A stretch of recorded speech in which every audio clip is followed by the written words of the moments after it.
शुक्लांबरधरं विष्णुं शशिवर्णं चतुर्भुजं प्रसन्नवदनं ध्यायेत् सर्वविघ्नोपशान्तये। सरस्वती नमस्तुभ्यं वरदे कामरूपिणी। विद्यारम्भं करिष्यामि सिद्धिर्भवतु मे सदा। गुरुर्ब्रह्मा गुरुर्विष्णुः गुरुर्देवो महेश्वरः। गुरुः साक्षात् परं ब्रह्म तस्मै श्री गुरवे नमः। ओम शांति शांति शांति। ओम श्री गुरुभ्यो नमः। Welcome to Yoga Certification Board's Yoga Wellness Instructor course. This is section 2.9, Antaranga Yoga of Maharshi Patanjali. In previous class, we have introduced the topic of Ashtanga Yoga. Under the Ashtanga Yoga, there are 8 limbs: Yama, Niyama, Asana, Pranayama, Pratyahara, Dharana, Dhyana, Samadhi. These are the 8 limbs in Ashtanga Yoga. And these 8 limbs are further classified into the 2 divisions. The first 5 limbs comes under Bahiranga Yoga, and the last 3 comes under Antaranga Yoga. This division is made by Patanjali Maharshi himself. No one given this division. Patanjali Maharshi himself is given, that he mentions in the 3rd chapter. In the 3rd chapter, one of the sutra, he says, Trayam Antarangam Purvebhyaha, he says. That means the last 3 are the Antarangam when you compare to the previous 5 things. So when these last 3 are Antaranga, that means the previous 5 will be the Bahiranga. Because the sutra literature, it is a way of expressing the points. So now, let us see these 3, Dharana, Dhyana and Samadhi.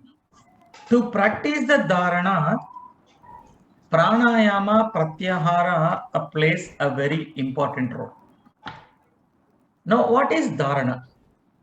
Most of the time we translate Dharana means concentration. That is true, but we need to understand little more in depth. Dharana, even though it is a concentration, but it is not a concentration. Then what is that? Dharana is putting the efforts to gain the concentration is called Dharana. So ultimately it is only concentration, but to be specific, as you go in depth into that one, putting the efforts to gain the concentration is called Dharana. Only in the Dharana we are trying to concentrate on one object. We are putting the efforts to concentrate.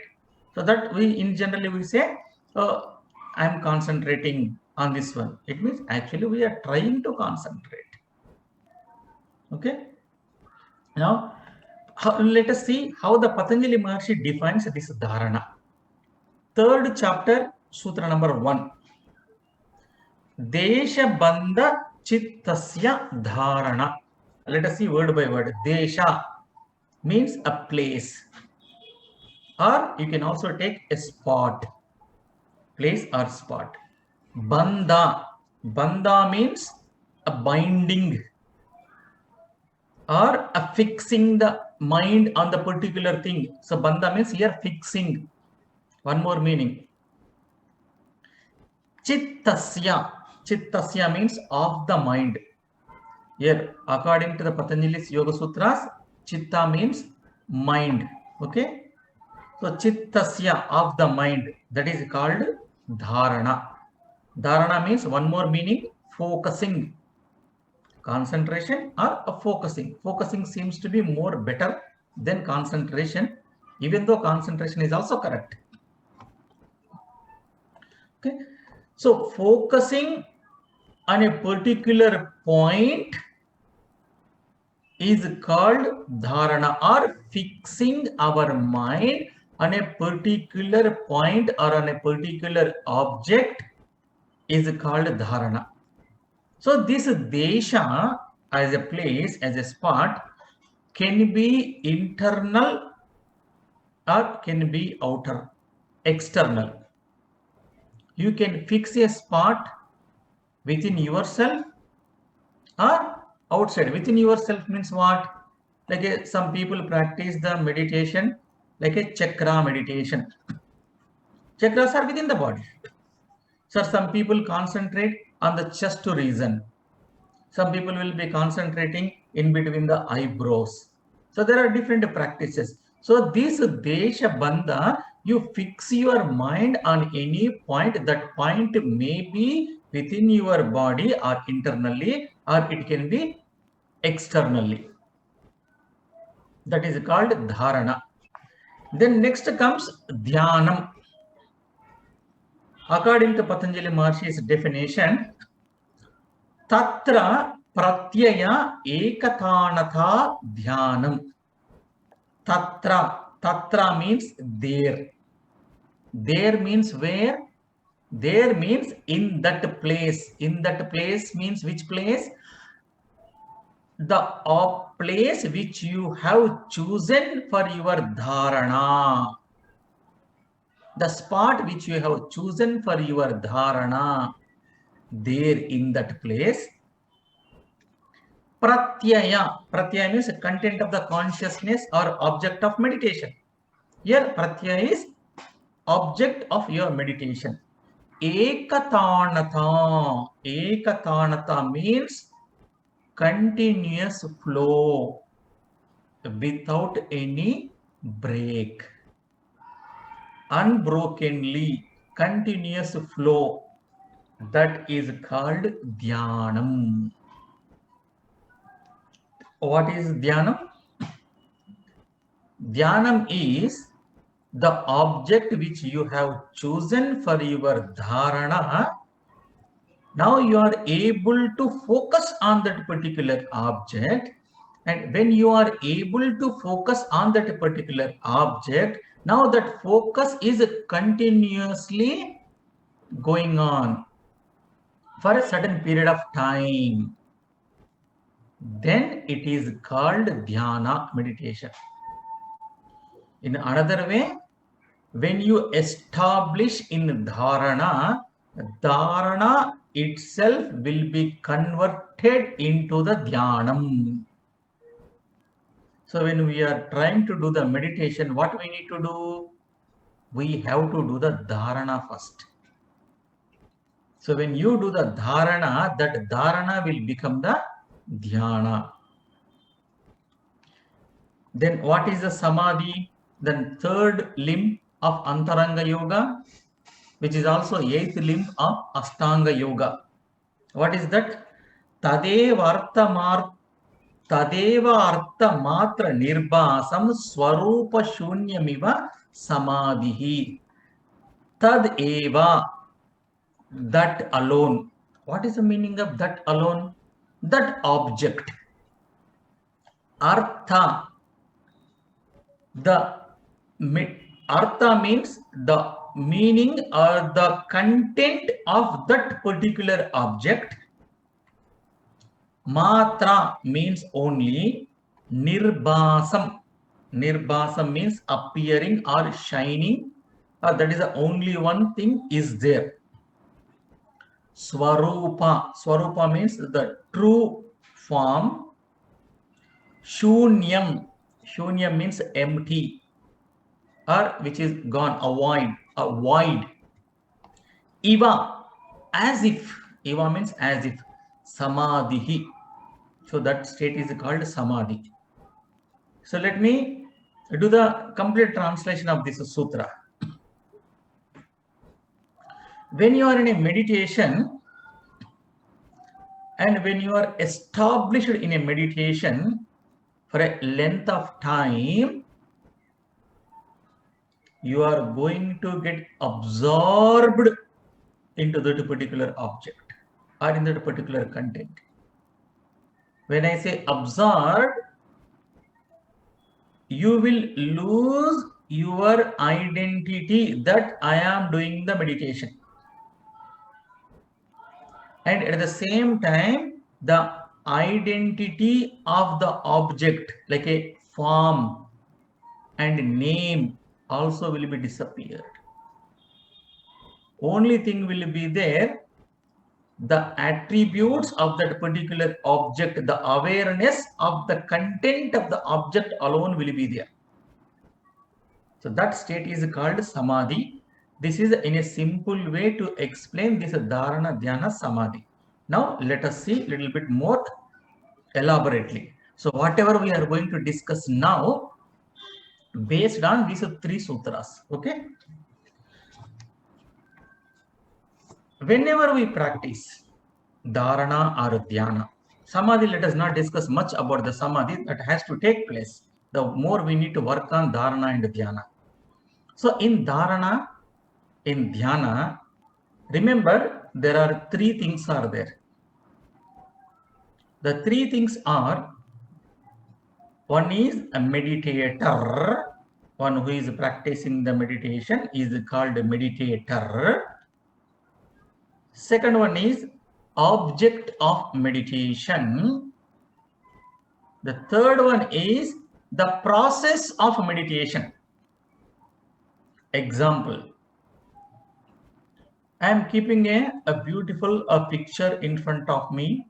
The Om is there in front of me, the picture of the Om. I am sitting and I am concentrating, I am focusing my mind on the Om, and I am also chanting the Om, or I am looking at the Om.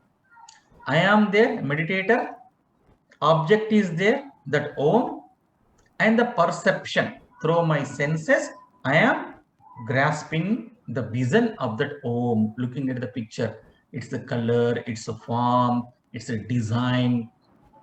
These are the three things in dharana and dhyana. As we progress in the meditation, I will lose the identity about my own self. I will lose the identity of the picture which is appearing in front of me, the design, that color and all these things. And I will lose the identity that I am perceiving the picture. There will be only one thing. What is that? The meaning of the Om.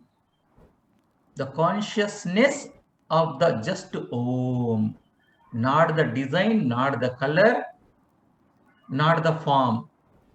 So when these three becomes only one, that is called samadhi.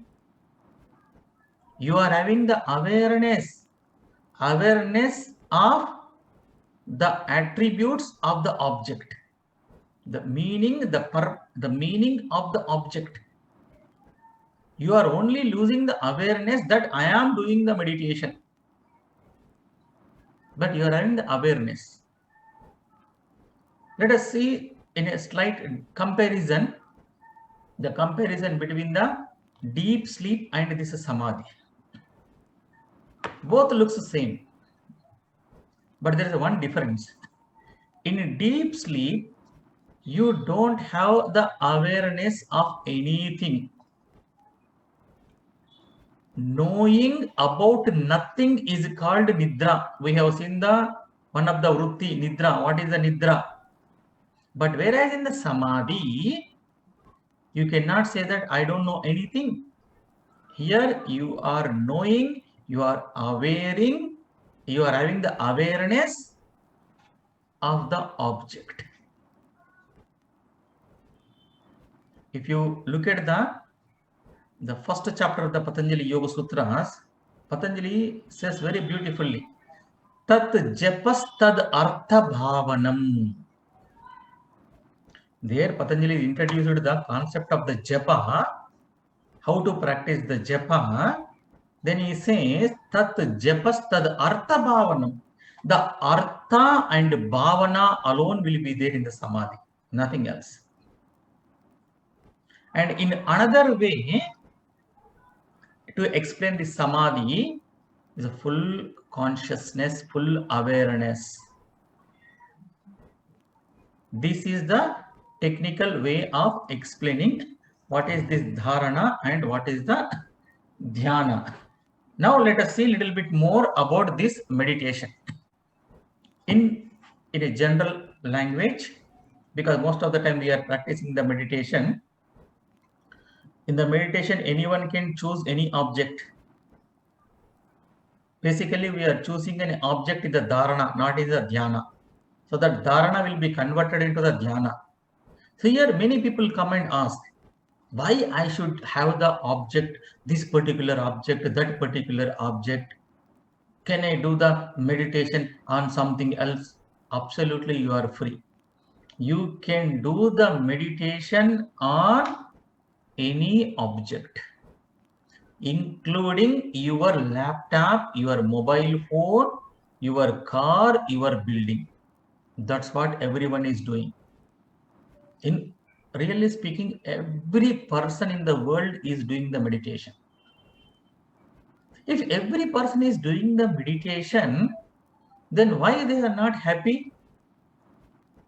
This question can come when I make a statement, in the world everyone is doing the meditation, means everyone should be happy, because we heard meditation gives us so many benefits. People can be chitta prasadana, their mind is very calm and all these things. Why they are not happy if they are doing, everyone is doing the meditation? You want to know the answer? Let us invite Bhagavan Sri Krishna. He will give the answer. ध्यायतो विषयान् पुंसः संगस्तेषूपजायते संगात् संजायते कामः कामात् क्रोधो विजायते क्रोधात् भवति सम्मोहः सम्मोहात् स्मृतिविभ्रमः स्मृतिभ्रंशात् बुद्धिनाशः बुद्धिनाशात् प्रणश्यति. Second chapter Bhagavad Gita, Bhagavan Sri Krishna also says dhyayato vishayan punsaha. People are doing the meditation, no doubt, but what is the object they have chosen for meditation? So depending upon the object what you have chosen for your meditation, for your dharana, result will be there. If you choose an object which is a temporary, definitely you will be miserable, because it's a temporary, coming and going. So Bhagavan Sri Krishna beautifully explains dhyayato vishayan punsa. Just I will give the meaning of the two shlokas. The person who started doing the meditation dhyayato on the vishayan punsaha. Vishayan means different objects. So what happens when you are doing the meditation on the object? Slowly you will be developing an attachment. Attachment is born with reference to them, on which object you are trying to do the meditation. Towards that particular object you are developing an attachment, and from that attachment what comes? A desire comes, a desire to own it, to desire to have it. And if that desire is not fulfilled, from the desire comes the anger. From unfulfilled desired alone anger comes. Check your own lifestyle. Whenever you are angry because of unfulfilled desire, what is that unfulfilled desire? You want certain things should be in a certain way, or your family members, your spouse, your children, maybe someone are doing different, and you will get angry and you will shout at them. Unfulfilled desire, because I want things should be like this, I want people should be like this, I want objects should be like that. If it is not there, you will get the angry. So from that anger what happens? The delusion comes. So from the delusion comes the loss of memory. And because the loss of memory, the mind becomes incapacitated. And when the mind is incapacitated, the person is destroyed. I told everyone is practicing the meditation, no doubt. But meditation on what? Meditation on the objects, Vishayan they are doing. So what we need to understand from this discussion, we need to choose an object which is permanent and which is having the higher values, higher attributes. So those attributes, those higher values can help me to progress in my spiritual life.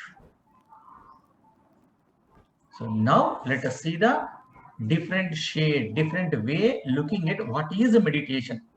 Everything is a meditation, but to progress in our life, why people are not happy even though they are doing the meditation? They are doing the meditation, so many material objects, and these material objects are not permanent, unfortunately. Hence, they will get the disturbance. So what is the permanent? What is eternal? That which exists in the 3 periods of the time is called eternal. That which exists in the 3 periods of the time, past, present, and future, that is eternal, that is called Satyam. Trikale tishtati iti Satyam. That which exists in the 3 periods of the time is called Satyam, that is the truth, that is the eternal. What exists? Trikale tishtati. So Patanjali Maharshi given the answer in the first chapter. When the Patanjali Maharshi introduces the topic Ishvara, he says Ishvara Pranidhanadva in the sutra number 23 of the first chapter. Then he explains who is Ishvara. The answer is given Kalena anavachedat saha purveshamapi guruhu Kalena anavachedat. Kalena anavachedat means one who is not limited by the time. What is the time? Past, present, future. The one who is not limited by the time, one who is not available, one who is available only a particular time is not Ishvara. One who is available in all the 3 periods of the time. That person, that thing, that being is called Ishvara. Hence, what will be the definition of the meditation?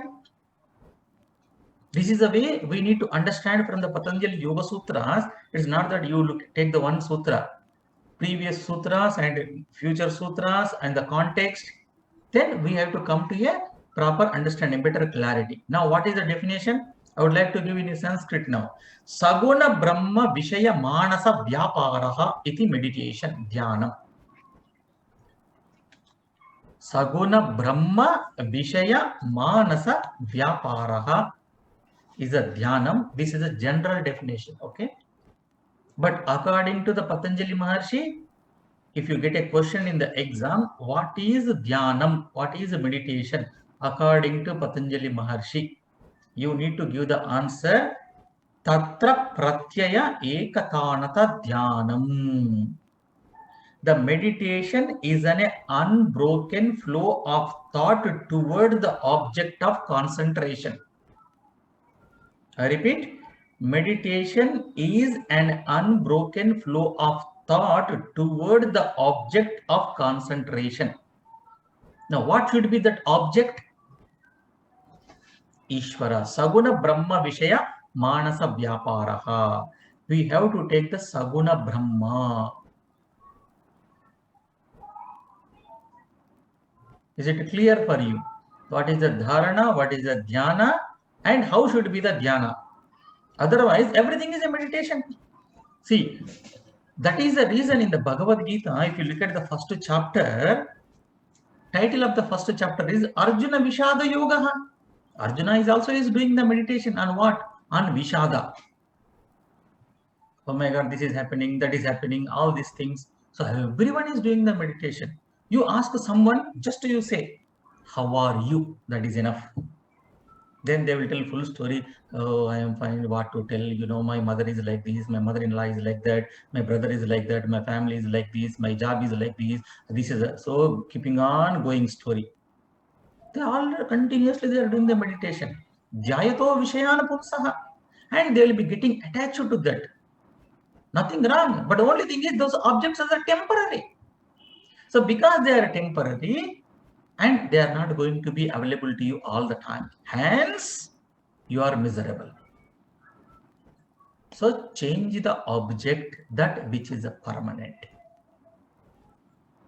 What is a permanent? Ishvara alone is a permanent. God alone is the permanent. So Saguna Brahma Vishaya Manasa Vyaparaha, mental activity related to Brahman in the form of Ishvara. What I said in Sanskrit is a meaning. Mental activity related to Brahman in the form of Ishvara. Here Ishvara is a concept of the God. We are not saying this God, that God, this particular God, that particular God, this deity, that deity. All together is called Ishvara in Sanskrit. And there is a beautiful Subhashita. Akashat patitam toyam yatha gacchati sagaram sarvadeva namastubhyam Ishvaram pratigacchati. Whomever you worship, all those worships leads to the only Ishvara, only attitude, nothing else here. So hence what I mentioned, Manasa Vyaparaha.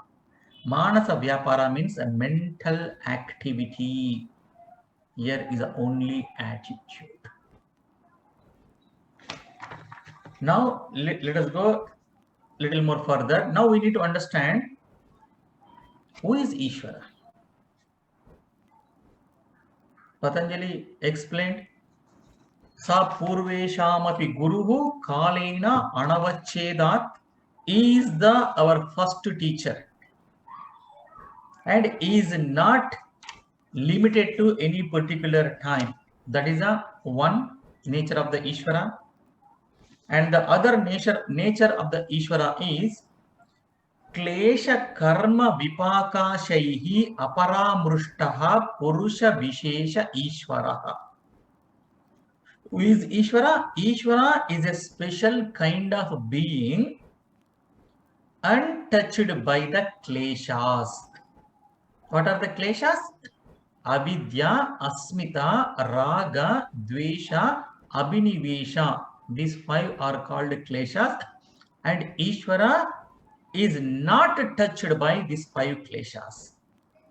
And Ishvara is not touched by karma of any action.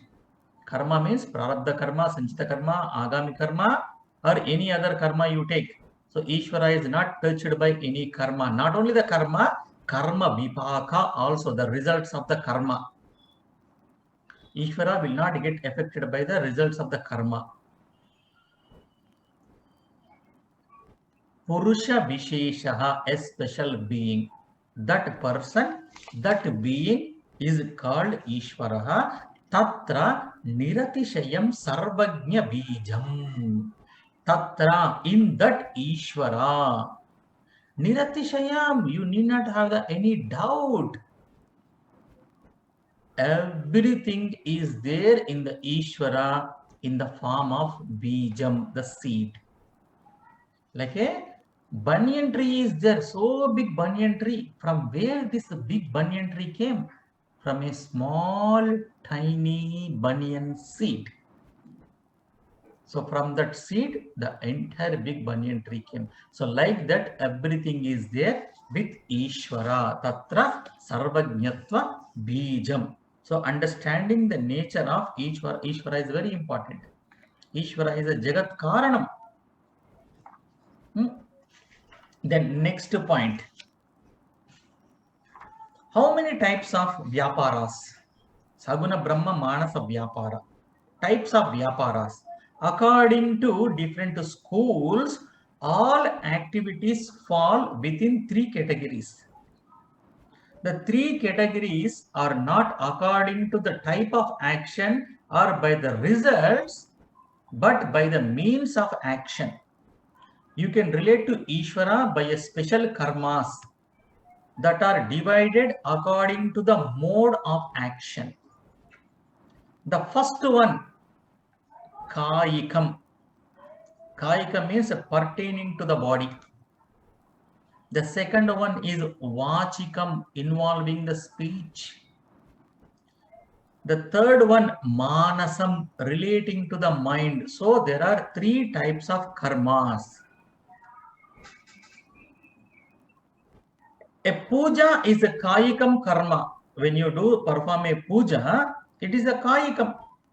When you sing some stotras, some bhajans, it is a Vachikam. And where comes the meditation? Manasam. Hence, Shankaracharya wrote a beautiful hymn, Shiva Manasa Puja. Shiva Manasa Puja is nothing but a meditation, a contemplation. And to practice this dharana and dhyana, this meditation, one thing is very, very important. That is the mind. So we also better to know the nature of the mind. What is the nature of the mind? The definition of a meditation, as we saw, Saguna Brahma Vishaya Manasa Vyaparaha, mental activity for which the altar, the object is the Lord. Saguna Brahma is Ishvara. Let us look into the visible results of meditation. In order to understand this, we need an insight into the nature of the mind. The mind is always busy and its nature is restless.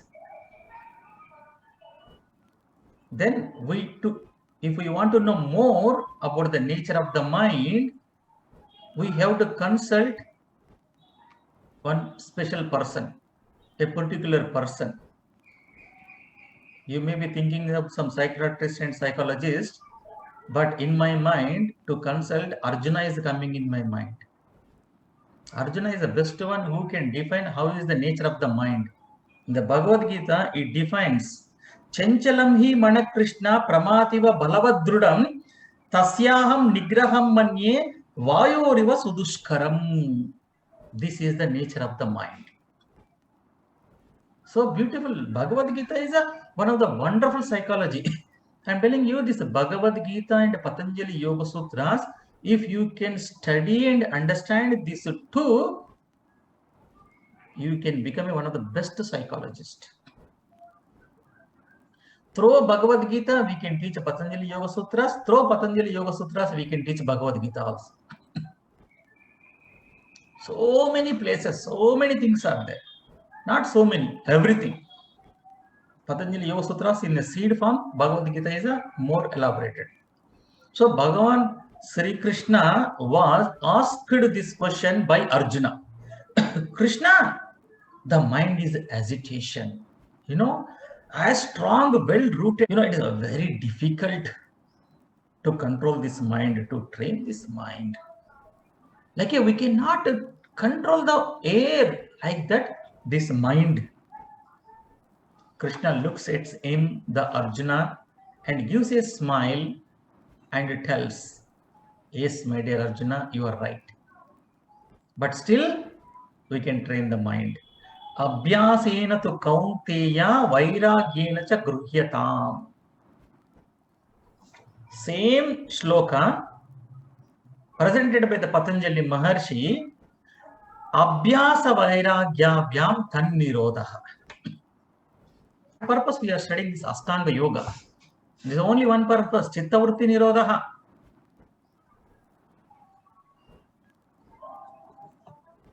So this is the about the mind. So now what we need to do? Restraining the mind. How to do this restraining the mind? There is a logical method by which we can gain control over the mind. A method revealed by our scriptures. The mind can be well channeled by directing it towards deliberately chosen occupation. Here comes the dharana. Deliberately choose an object, try to divert the mind towards that particular object which you have chosen for the dharana deliberately. Because the nature of the mind is chanchalam, it goes here and there everywhere. So what we need to do? Deliberately, again and again. Mind goes here and there. Let it done its job. Let you also do your job. What is the job of the mind? To go here and there. What is your job? To bring it back. To bring it back is pratyahara. And never scold the mind. My mind is so stupid, it goes all the time here and there. That is the nature of the mind, my dear. It is like a small baby. You need to train them. So when you train it properly, it will be your friend. When it is your friend, it becomes the useful instrument to gain the moksha. Mana eva manushyanam karanam bandha moksha yoho. Mind alone cause for your bondage and for your liberation. Don't scold the mind, train the mind. For there we have to bring the dharana deliberately. This special occupation is relating to Ishvara. Be specific in choosing the object. Of course, the mind can be occupied with anything, but choosing an occupation that relates you to Ishvara is very important. Therefore, relating to Ishvara is an action that is performed by reciting a chant like Om Namah Shivaya, Om Namo Bhagavate Vasudevaya, or any mantra depending upon your Ishtadevata, other things, your religious, your culture, your brought up, your family, your like, your other things, everything involves there. Or if you have taken a mantra from your teacher, your guru, that it can be anything, but it should be related to the Ishvara, or whatever you choose as a mantra, you need to have the intention and attitude. This is helping me to take towards the Ishvara, finally, which helps me to know about my own self, tada drashtu swarupe avasthanam, so that I can establish in my own self. So this repetition is called japa, the mental action. Saguna Brahma Vishaya Manasa Vyapara, that was mentioned in the earlier. What is the japa then? This is also examination question. I am also trying to bring all the points related to your exam with this. This one question, compulsory question is there in your practical exam. What is japa? Japa means repetition of mantra. Very good. What is mantra? Japa means you are giving the answer, repetition of the mantra. Wonderful. But what is mantra? So let us understand what is mantra also. Etymological meaning of the mantra. Mananat trayate iti mantraha. That which protects from our mind is called mantra. So this mantra is helping us to logically to move one mantra to one more mantra, one mantra to one more mantra, so that mind is continuously engaged towards the Ishvara. In that way, it is helping us, protecting us, not to get disturbed by any other vrittis. Hence, mananat trayate iti mantraha. Then what is the japa? Japa is a repetition of the mantra. But there is an etymological meaning for the japa also. Jakaro janma vichedaha pakara papanashaha. Ja indicates janma vicheda. Janma vicheda means that which helps us to break the cycle of the birth and death. Pa indicates the papanashaha. Papanasha means knowingly or unknowingly in this life, in our previous lives, we might have done some wrong deeds, wrong actions. So every action will have equal and opposite reaction. One need to face the consequences of every action. So if we have done some wrong action, knowingly or unknowingly, we need to experience the consequences. So by practicing the japa, these consequences are going to be removed or destroyed. So papa nashaha. So japa helps us to protect from the wrong deeds, whatever we have done, knowingly or unknowingly, especially unknowingly. If you are doing the knowingly again and again, oh, okay, I can do some papa karma, then afterwards do my japa, it will go. It will not go. Unknowingly.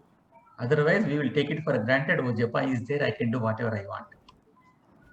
That is the reason in the scriptures, people says if you are doing something, they say, okay, you take a diksha like a 40 days, like a one mandala, a 1 year, you practice this particular mantra, or you take this particular vrata, do something in a certain period of time. Because adverse situations are coming in our life. Why the adverse situations comes in our life? Because we have done something long ago in this life or previous life. Now the effects are taking place. Now the maturity is taken place. Hence the adverse situations. Not only for the adverse situation, whenever there is a pleasant situation also, because you have done some good things, now those things are matured, now you are getting. So to face these adverse situations, scriptures recommends certain mantras, some puja, some other things. Those things will give the psychological strength to face them.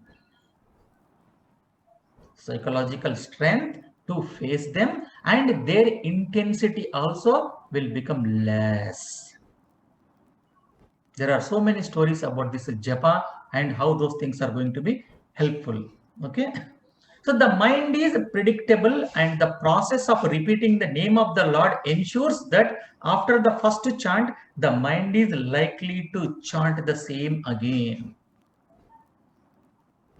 Can anyone tell me after 1 minute what thought is going to come in your mind? No one can predict what thought is going to come in my mind. Forget about the 1 minute, after 2 seconds. We cannot predict. So, but when you take this japa as a dharana, we are trying to predict that the same mantra is going to come in my mind. So now I am sitting for my japa for 30 minutes. So what does it mean? So the next 30 minutes, deliberately, I am going to try, I am going to chant only this particular mantra. If someone asks what comes in your mind after 1 minute, yes, same mantra will come in my mind. Prediction, it is also prediction. So you can able to predict when you are doing the japa, what is going to come in your mind. So the mind is predictable in the japa. While practicing the japa, while doing the dharana, the mind is predictable.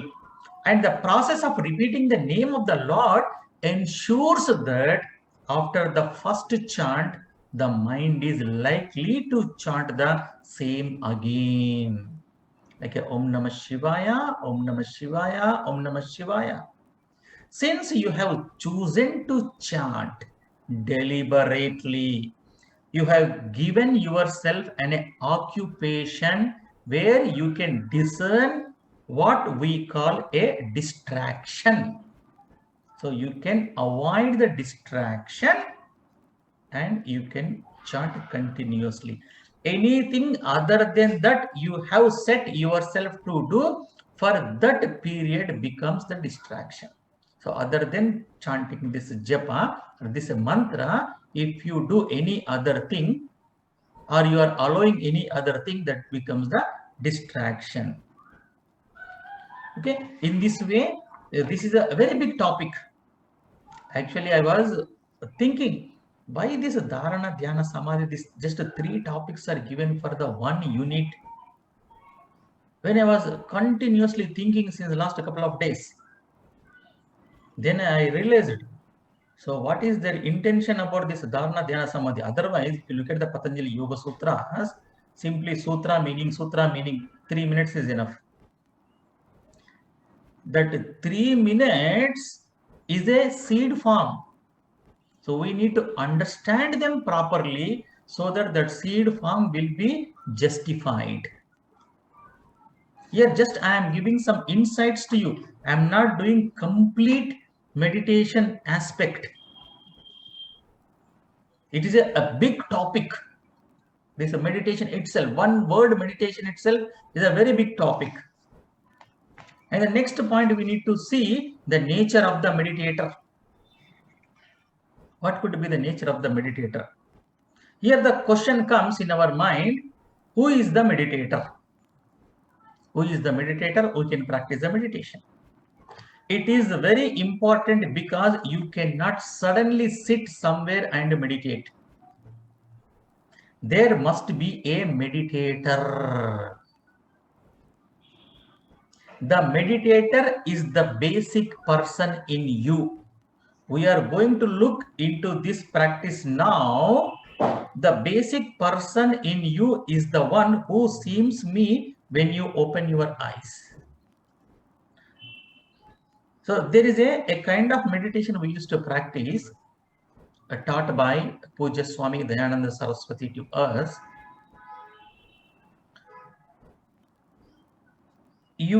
Many people says, okay, let me sit and do the meditation. Arya, your mind is already carrying so many other things. Suddenly you cannot shift until unless you are a great person, great yogi. So you need to have certain preparations. What are the preparations?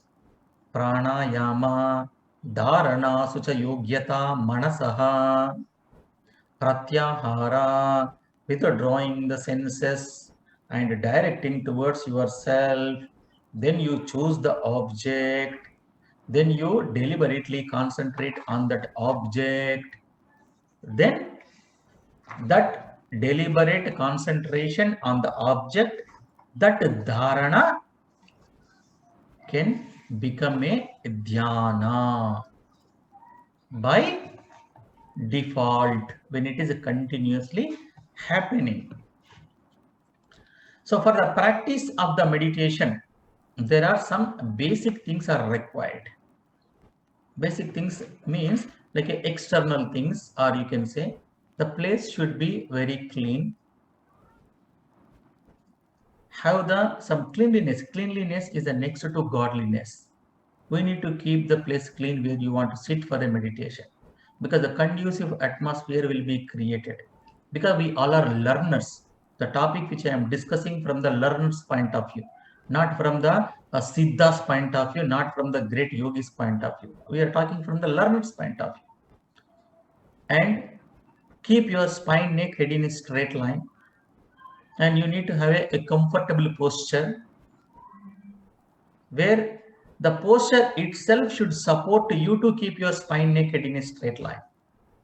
Further, there are specific postures are there suggested by the Hatha Yoga Pradipika. If you sit in a Sukhasana in some other place, beginning you will be sitting straight, then slowly you will be bending down.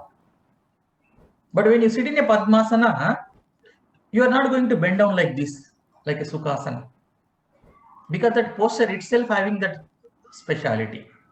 And whenever you are sitting for the meditation, see that your base should be wide enough. The base which is there on the floor should be wide enough. The more the wide, the more you can have the antenna will be very straight to receive the signals. So these are the things. And one more thing, observe the breath. Look at your breath, whether it is very fast or haphazard. You bring it to normal in a rhythmic. That is the one step. Then the second step, with that you can bring by practice of the pranayama. And the second thing is your body should be relaxed, not with the tense. The body should be totally relaxed. Look at the picture of the Gautama Buddha. How, when look at the picture, the Gautama Buddha, which is in a meditation posture, how the face is so relaxed. To keep the face relaxed, what we need to do? We need to relax our eyes and eyebrows. If you can able to relax your eyes, your face will be relaxed. So for that, in our practices, we do some special methods like opening the eyes, deliberately bringing the eyelids down. Like a door is there for your room, you want to open it very slowly, that no one should notice you. You want to open very slowly. And sometimes you want to close the door very slowly because you are listening the class and others are doing their work. You don't want to disturb. Very slowly, consciously, you are closing the door. The same way, when you sit for the meditation, after your pranayama, deliberately, consciously lift your eyelids up and very deliberately, consciously bring your eyelids down. That helps you to get the relax your eyes. Then it helps you to relax your face. Then it helps you to relax your entire body. So these are the few points I would like to share with you. So I have shared about this meditation and dharana and japa. This whatever we have discussed about this dharana, dhyana, samadhi, that is a good enough for you to get an understanding what is the dharana, what is the dhyana, and what is the samadhi. So in the next class, we will see the next topic, concept of mental well-being according to Patanjali Yoga. There we will discuss these yamaniyamas more elaborately. Okay.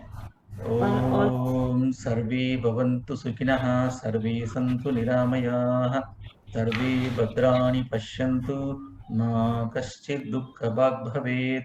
Om Shanti Shanti Shanti. Harihi Om Tat Sat. Om Om. Thank you.